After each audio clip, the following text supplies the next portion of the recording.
Maswerteng hapon po mga ka-STL. Narito na po ang resulta ng STL Bulacan para sa araw na to, 2nd draw, November 7, 2024. Araw ng Huwebes. Naway ang mga natayaan nyo pong mga numero kanina ay manalo nawa ngayong hapong ito, 4 PM. Kaya kunin nyo na po ang inyong mga tickets. Narito na po ang resulta.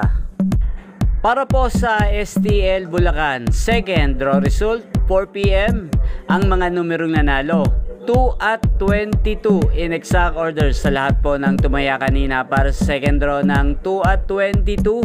Congrats po sa inyo, panalo po kayo. Again, 2 at 22 in exact order. Shoutout po natin ngayong oras na to si Aling Dolpa. Aling Dolpa, shoutout po sa inyo. Naway nasa mabuti po kayong kalagayan. Ayan nyo pong napanood ang resulta ng STL Bulacan sa channel na to, Roderick Hernandez TV. Maraming salamat po sa patuloy nyong panonood sa aking channel. Huwag pong kalimutang mag-subscribe.